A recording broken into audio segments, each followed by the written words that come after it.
السلام عليكم ورحمة الله وبركاته. الحمد لله الذي قال في القرآن المجيد: أطيعوا الله ورسوله وأصل وأسلم على النبي الأمي الذي قال عنه ربه: لقد كان لكم في رسول الله أسوة حسنة. أما بعد، فأعوذ بالله من الشيطان الرجيم. بسم الله الرحمن الرحيم. يا أيها الذين آمنوا أطيعوا الله وأطيعوا الرسول وأولي الأمر منكم، فإن تنازعتم في شيء فردوه إلى الله والرسول إن كنتم تؤمنون بالله واليوم الآخر، ذلك خير وأحسن تأويلا. إخواني البررة، رئيس الاحتفال الموقرة والزملاء في الدروس، إني في لهف واشتياق شديد إلى أن أتحدث بين أيديكم حول موضوع سيرة النبي المصطفى في أسلوب جيد وعبارات مختصرة، فالرجاء منكم جميعا أن تستمعوا إلى خطبتي.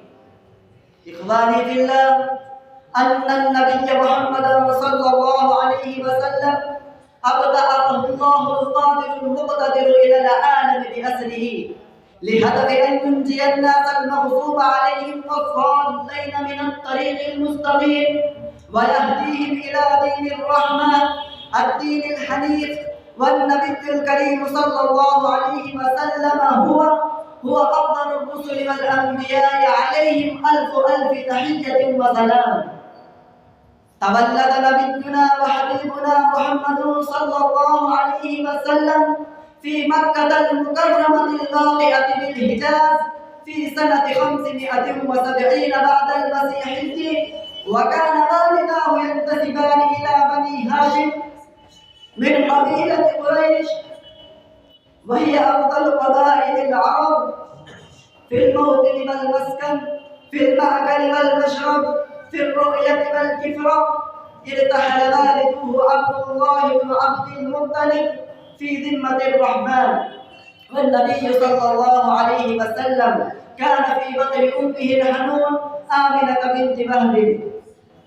وعندما بلغ النبي صلى الله عليه وسلم السادسة من عمره انتقلت أمه أيضا إلى رحمة الله، فقام عبد المطلب لهاشم جده بكفالات النبي صلى الله عليه وسلم. ولما بلغ 8 أعوام من سنه انتقل جده عبد المطلب أيضا إلى رحمة الله، بكفاله النبي الكريم أبو طالب. إن الرسول الأعظم اشتغل بالراعي والتجارة حينما كان شابا قويا، ولما بلغ 25 سنة من عمره تزوج بامرأة شهيرة في التجارة والمال، السيدة خديجة بنت خويلد رضي الله عنها وأرضاها. وكان النبي صلى الله عليه وسلم يتعبد ربه في غار حراء خارج مكة من كل عام شهرا كاملا.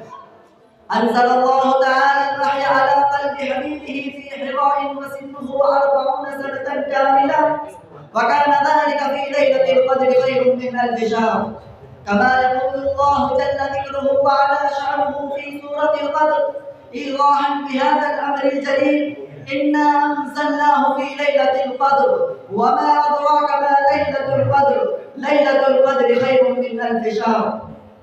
بعد هذا الوحي الرباني من الله تعالى، بدأ النبي الكريم صلى الله عليه وسلم أن يدعو قريشا إلى دين الحق، دين الإسلام، واستمر في دعوته أكثر من 10 أعوام. ولكن حينما كثر الفجار والفكار واشتد تعذيبهم، هجر النبي صلى الله عليه وسلم مع من نحى نحوه من الصحابة الإكرام إلى أرض المدينة المقدسة، وكان هذا في سنة 622 ميلاديا.